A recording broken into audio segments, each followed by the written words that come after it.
여러분 안녕하십니까. 탐나는 주식 2PM 김영봉입니다. 안신혜입니다. 주말 사이에 저희가 그렇게 궁금했던 미국과 중국의 무역 협상과 관련된 범위가 정해졌습니다. 1단계 합의에는 도달을 하면서 농산물이라든지 지적 재산권 관련 내용이 언급이 됐고요. 또 추가 보복 관세를 피하는 내용의 스몰딜 협상 소식이 전해진 거죠. 이거 가지고 이제 얘기가 많습니다. 저희가 계속 강조를 해드린 것처럼 시장이 어떻게 해석을 하느냐의 차이였는데 스몰딜 얘기도 나오고 미니딜 얘기도 나오고 이건 딜이 아니라 그냥 휴전이다라는 얘기도 계속 나오고 있습니다.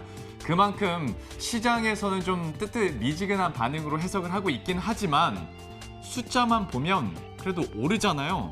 불확실성이 여전한데도 예. 오릅니다. 일단은 타결이 됐다는 것 자체 포인트를 두면서 시장은 호재로 받아들이는 모습인데 외국인 자금까지 들어오면서 코스피 코스닥 지금도 여전히 강해요. 1% 강세씩이요. 그렇습니다. 이런 불확실성들이 한꺼풀 벗겨졌지만 이외 다른 해외 불확실성들도 다시 한번 더 부각이 되고 있는 모습이고 이제 방금 전에 뉴스 통해서 들으신 분들도 많이 있겠습니다만은 이 조국 법무장관이 자진 사퇴한다라는 소식까지 2시에 들면서 딱 소식이 나왔죠. 이것 때문에 주식시장에서 관련주들이 다시 한번 들썩이고 있다 보니까 다시 한번 시각적으로의 착시도 좀 일어날 수 있겠고 시장 안에서의 불확실성도 다시금 한쪽으로 커질 수가 있는 상황인데요. 또 이런 시장 또 우리는 나름대로 대응을 해야겠죠. 이 시간 통해서 각 종목군들, 업종군들 앞으로의 전망과 대응 전략 세워보도록 하겠습니다. 탐나는 주식 2PM 바로 시작합니다.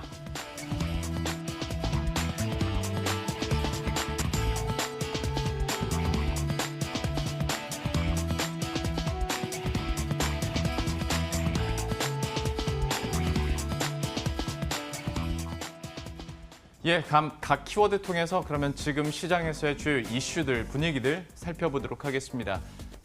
저희가 정한 여러 가지 키워드들도 있고 지금 종목별로 화제가 되고 있는 스몰딜 지수 강세도 방금 언급을 했던 것처럼 지수 강세 계속 나타나고 있고요. 예. 아무래도 지금 포인트를 맞춰야 될 건 조국 장관 사의 표명의 관련주들이 급락세가 표출이 되고 있다는 그러게요. 겁니다. 화천기계 많이들 언급이 됐었는데 오늘 장중에 6% 강세까지 가다가 급락세를 멈추지 못하고 있습니다. 현재 17%, 18% 급락이 나타나면서 3,725원의 거래가 되고 있습니다. 또 삼보산업 같은 종목도 있습니다. 현재 10% 가까운 급락으로 연출이 되고 있는데요. 역시나 장중에 반짝 강세가 나타났긴 하지만 하락폭을 급격하게 키워가고 있습니다. 사의 표명과 관련해서 추가적인 소식이 전해지는 대로 저희가 알려드리도록 하겠습니다. 키워드 계속 볼까요? 예, 누구누구 테마주가 다시 계속 부상을 하고 있는 상황인데요. 직접 투자하실 생각은 하지 마시기 바랍니다. 변동성도 너무 크고 정신 건강에도 안 좋고.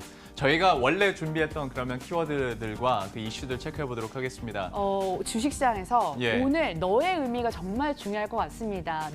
삼성전자 이야기 아닌가요? 그렇습니다. 삼성전자가 그러니까 1년 4개월 만에 장중에 5만 원 선을 돌파했습니다. 때문에 시장 얘기도 할 겸 한번 준비를 해봤는데요. 사실 주말 사이에 말씀드린 것처럼 스몰딜 얘기도 나왔겠다. 3분기 실적 서프라이즈 기록했겠다. 그리고 반도체 업황 같은 경우에도 내년 초부터는 좋아질 거다라는 전문가들의 의견이 많기 때문에 여기에 따른 외국인의 매수세도 집중이 되면서 오늘 장에서 아주 강한 상승 흐름을 기록하고 있죠. 현재 구간에서도 2% 내외의 상승 흐름 이어지면서 50만 100원 지금 지나가고 있는데요. 저희 유튜브 채팅창에 주요 단골 손님이신 주인장님께서는 항상 5만 원 찍는 거 이거 의미 없다. 5만 원 그 위로 얼마나 가느냐가 의미 있다라고 항상 강조를 하지만 그리고 이거 동의하지만 그래도 5만 원 찍었으니까 오늘 한번 얘기를 해보도록 하겠습니다. 앞으로도 이런 연속성을 보여줄 수 있을지도 계속 지켜봐야 될 것 같아서 1년 4개월 만에 5만 원 선 찍은 삼성전자 첫 번째 키워드로 이렇게 살펴봤고요. 저는 이게 더 땡기네요. 내가 제일 잘 나가. 누구길래 제일 잘 나간다고 하시는 거예요? 코스닥에서 상승률 상위 1위를 차지하고 있었던 종목입니다. HLB 알려드릴게요. 진경의 진경 코너에서 거론을 한 다음에 상한가 진입을 하기도 했죠. 저희 사랑하는 종목이 되겠습니다. 지난주 금요일 장 마감 이후 공시를 내놨는데 리보세라닙을 만든 미국 엘리바와 HLB의 자회사가 합병을 하게 됩니다. 합병 이후 앞으로 중국을 제외한 전 세계 지역 지역에서 리보세라닙의 특허와 권리 그리고 판매 이익까지 거머쥘 수 있게 됩니다. 아예 독점해버린 것은 회사 입장에서는 자신 있다는 것의 방증 아닐까요? 현재 HLB 여전히 강한 흐름 이어가고 있고요. 또 신약 허가 절차까지 잘 마무리가 된다면 한국에서는 최초로 세계 항암제를 시판하는 국내 첫 회사가 됩니다. 시가총액 5조 원을 눈앞에 두고 있습니다. 지금 진입하기에는 무리가 없는 종목인지도 확인이 필요할 것 같습니다. HLB까지 확인을 해봤는데 바뀐 주어, 바뀐 주가 이거 해석하기가 너무 어려워요. 이거 무슨 얘기인가요? 이게 저희가 키워드 시간 통해서 요즘에 엔터주 얘기하는 기회가 좀 많아지고 있는 것 같은데요. 역시 엔터주와 관련된 겁니다. 그러니까 지난주에 키워드로 사회면에서 연예면으로. 그렇죠. 그리고 요즘에는 연예면에서 나온 기사들도 보면 어떤 기획사와 관련된 기사의 주어들은 이제 대표에서 다시 아티스트들로 바뀌고 있습니다. 정상화되고 있는 것 그렇죠. 같아요. 사실 이게 말 그대로 정상화죠. SM 같은 경우에는 오늘 아침에 또 내용이 들려왔는데 슈퍼엠이 빌보드 200에서 1위를 차지했다라는 소식도 있고 JYP 같은 경우에는 있지가 있죠. 그리고 YG엔터 같은 경우에는 악뮤와 또 블랙핑크가 있다 보니까 여기와 관련된 기사들이나 아니면 모멘텀을 중심으로 하는 증권사 리포트들이 계속 나오고 있습니다. 보시는 것처럼 SM은 오늘 급등 흐름을 기록하고 있죠. 6.8% 강세권. 이외에 다른 기획사들도 모두 동반 강세를 기록하고 있는 모습인데요. YG엔터가 5.8% 강세를 기록하고 있고 JYP엔터 같은 경우에도 역시 조금 주춤하다가 다시 한번 상승 흐름을 같이 가져가고 있는 모습입니다. 역시 엔터주에 대해서 이제 좀 더 진지하게 그러면 투자 전략 세워볼 수 있을까? 여러 전문가들의 의견을 저희가 이 시간 통해서 모아보고 있는데요. 잠시 후에 또 이야기 한번 나눠볼 기회가 될 것 같습니다. 네. 엔터주 이렇게 마무리를 짓고 저는 마지막 키워드 고속도로에서 후진기요. 이러면 큰일 나죠. 상상하기도 싫은 상황인데 이거 네. 어떤 내용 준비하셨길래? 은유적으로 표현을 해봤는데 잘 나가던 주가에 제동이 생겼다. 그 표현입니다. 어떤 기업이냐면요. 바로 좀 확인을 해보시는 것처럼 현대 기아차입니다. 네. 오늘 상승장에서 유독 소외되는 모습 나타나고 있습니다. 자동차 대표주 현대 기아차가 미국에서 세타2 엔진 문제로 대규모 일회성 비용을 지출할 문제에 놓여 있습니다. 세타2 엔진을 사용하는 차량에 대해서는 앞으로 평생 보장을 한다라고도 하고요. 이걸로 인해서 지출하는 비용이 9천억 원에 달한다고 합니다. 그동안 3분기 실적 개선 기대감을 키우던 상황에서 나온 악재라 시장에 관심이 큽니다. 증권사들 사이에서 의견이 분분합니다. 이걸 일회성 비용으로 발행할 건지 아니면 일회성 비용을 제외하면 성장성을 주목을 할 것인지 엇갈리고 있는데요. 현재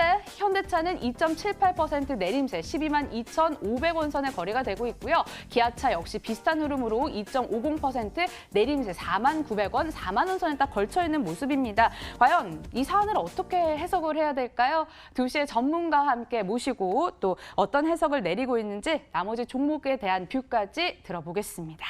DB금융투자 압구정금융센터 이재우 DHP 전략 세우겠습니다. 안녕하세요. 네, 안녕하십니까. 이재우입니다. 현대기아차부터 질문 드릴게요. 이걸 네. 일회성 비용에 포인트를 줄 것이냐 아니면 3분기 실적 성장성에 포인트를 줄 것이냐 전문가들 사이에서도 의견이 엇갈리는데요. 실장님은 네. 어떻게 포인트를 두고 계시는지도 궁금하고요. 이에 따른 전망과 전략까지 좀 부탁드립니다. 보통 이제 일회성 비용으로 주가가 이제 하락했을 경우에는 단기간에 주가 하락이 그치는 경우가 이제 많이 있어요. 9천억 원 정도 그 비용이 들어간다고 하지만은 그걸로 이제 불확실성이 해소된다 그러면은 오히려 저가 매수 기회가 될 수가 있을 겁니다. 근데 이제 현대차의 세타 엔진의 이번에 리콜 부분은 저는 이제 그 세타 엔진에 대해서 좀 불순물이 끼어서 이런 좀 문제가 발생했다 이렇게 이제 밝혔는데 지금 오늘 나오는 뉴스를 보면 이제 엔진 자체 결함 쪽에 얘기들 좀 되고 있습니다. 그렇다면 이게 엔진 자체 이제 문제라고 한다 그러면은 결국 이제 일회성 비용으로 그치는 것보다 좀 더 길어질 가능성이 있지 않겠나라는 측면에서 일단 이 이슈는 좀 더 지켜볼 필요가 있겠어요. 그 과거에도 사례를 보면은 역적으로 어떤 뭐 일회성 비용은 뭐 그때 단기 하락으로 좀 그쳤던 부분들이나 지금 현재 나온 이슈들은 그 현재 자리에서 단정 짓기는 좀 힘들어 보여서 일단은 좀 관망하면서 좀 지켜볼 필요가 있지 않겠냐. 현대차는 뭐 대신에 또 이번에 이슈가 지나가게 되면은 어떤 실적 성장에 대한 기대는 있긴 하는데 이번 이슈가 이제 어느 정도 영향을 미칠지는 뭐 조금 좀 판단이 좀 어려운 상황이거든요. 그래서 좀 관망하는 쪽으로 접근하시기 바라겠습니다. 예. 현대기아차에 대해서는 좀 관망 포인트가 나왔고요. 이어서 삼성전자 얘기해 보도록 할 텐데 어떤 의미적으로 봤을 때 5라는 숫자가 찍히기도 했거니와 이게 또 시장에 주는 영향력도 있을 테고 그런데 또 한편으로는 5만 원 선 계속 넘어가려면 실적 자체가 반토막 나기 직전 수준의 실적까지 다시 회복이 돼야 된다. 뭐 이런 얘기도 있거든요. 여기에 대해서 좀 어떻게 보십니까? 뭐 삼성전자 뭐 대표하는 뭐 그런 업체인데 물론 뭐 최근에 이제 실적이 좀 계속 악화되는 그런 측면도 있었고요. 또한 이제 올해는 여러 가지 이제 수급적인 이슈 때문에 외국인 매도 또한 삼성전자 주가를 가로막았던 뭐 큰 요인 중에 하나라고 그렇게 보고 있습니다. 결국 이제 최근 들어서 지난 8월 이후에 외국인들은 매도 우위에서 매수를 좀 돌아서는 그런 상황이기 때문에 삼성전자 어떤 수급적인 측면에서는 좀 긍정적으로 보여져요. 그래서 삼성전자 5만 원 넘어갔다고 하더라도 삼성전자가 최근에 이제 실적이 좀 부진하긴 합니다만은 역시 이제 다시 또 정상화 될 걸로 그렇게 기대되는 그런 업체이기 때문에 장기적으로 본다라고 하면 삼성전자는 뭐 5만 원 이하, 뭐 5만 원 전후에서는 매수 권역으로 접근하는 게 맞지 않겠나 뭐 그렇게 보이고요. 단기로는 외국인의 매수세가 지속되고 있는 한 삼성전자의 주가는 지금 현재 뭐 크게 뭐 리스크 있는 그런 구간은 아니지 않겠냐 그렇게 보여져서 삼성전자 장기적인 관점에서 꾸준히 분할 매수 관점 말씀드리도록 하겠고 중단기적으로 본다 하더라도 수급적인 이슈가 외국인 매도에서 매수로 바뀌어 있는 그런 상황이기 때문에 삼성전자는 뭐 조금 이제 텀을 짧게 가지 않다 하더라도 매수 관점으로 접근하는 것이 맞을 것으로 보고 있습니다.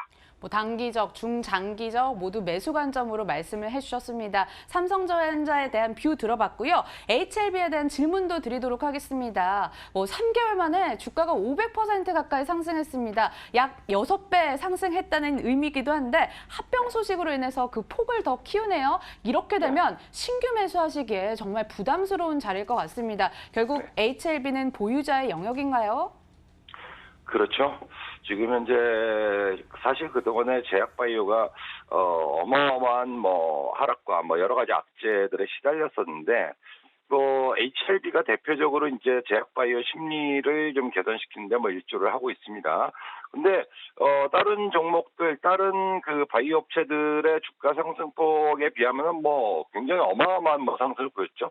물론 재료가 있기도 하고 하긴 합니다만은 이럴 때는 이제 주가가 이제 어디까지 갈 것인지 뭐 예측하기 좀 어렵죠. 그러면 이제 뭐 정석적으로 그리고 투자에 정석적으로 본다라고 하면 어떤 호재성 재료가 노출되면은 뭐 그때로부터 주가 상승 탄력은 좀 떨어지고 차익매물이 나올 가능성도 염두에 두면서 접근하는 것이 맞지 않겠나. 뭐 그렇게 판단을 하고 있고요. 리보세라닙에 대한 뭐 기대가 있어서 이제 또 합병 합병 이슈 같은 경우는 또 개인 투자자들을 굉장히 좋아하는 이슈 중에 하나로 이제 보여져서 이렇게 되면은 이제는 조금 약간 주가 상승이 좀 얌전하게 깔끔하게 올라간다라기보다는 조금 더 마일도 많고 또 대신에 이제 차익 매물에 나올 때는 탈도 많은 뭐 그런 상황이 될 수 있지 않겠나 뭐 그렇게 보여집니다. 따라서 이제 신규 매수는 좀 단행하는 것보다 여타 다른 종목으로 이제 관심을 좀 돌리는 것이 맞을 것 같고요. 보유자 같은 경우는 지금 현재 바이오 같은 경우는 심리가 회복되면은 뭐 오버슈팅이 잘 나오는 종목이기 때문에 지금 현재 고점이다 아니다 뭐 말씀드리기도 어려워요. 뭐 그렇다고 그냥 기술적으로 단기 급반등을 상승을 보여주고 있는데 기술적으로 5일이평선을 깨지기 전까지는 보유. 다시 말해서 5일이평선 깨트리면 매도하는 쪽으로 이렇게 접근하시기를 권해드리도록 하겠습니다. HLB에 대해서는 진짜 기술적으로 분석이 들어갈 수밖에 없는 것 같고요. 이렇게 투자 의견 들어봤습니다. 마지막으로 관심주도 하나 제시해 주시죠. 네, 오늘은 반도체 중소형주 중에서 AD 테크놀로지라는 종목을 좀 준비해봤습니다. AD 테크놀로지는 하이닉스와 굉장히 뭐 밀접한 공생관계라 이제 볼 수 있는 그런 업체인데 하이닉스의 낸드 수요 증가에 따라서 하반기 실적이 좀 기대가 되는 뭐 그런 종목으로 이제 보여주고 있습니다. 하이닉스가 성장하면은 AD 테크놀로지도 같이 동반 성장할 수 있는 그런 업체이기 때문에 최근에 이제 주가 흐름은 좀 단기 조정을 줬습니다만은 시장이 복구되면서 다시 21선 넘어서면서 상승 시도로 보여주고 있어요. 그래서 AD 칩스는 일단 눌림시 한번 충분히 매수가 가능한 그런 종목이 아닌가 보여주고, 지난주 후반과 이제 오늘 살짝 늘려주고 있는 그런 흐름이기 때문에 현재가 매수 충분히 가능하다 그렇게 보여지고요. 목표가 2만 원으로 두시고 손절가 15,000원 잡으시고 매매 접근 충분히 가능한 종목으로 말씀드리겠습니다. 실장님의 오늘장 관심주는 AD 테크놀로지였습니다. 관심권역에 넣고 대응하시길 바라겠습니다. 목표가 2만 원까지 설정해 주셨네요. 자, 지금까지 DB금융투자 압구정금융센터 이재욱 DHP 함께했습니다. 고맙습니다. 네, 감사합니다.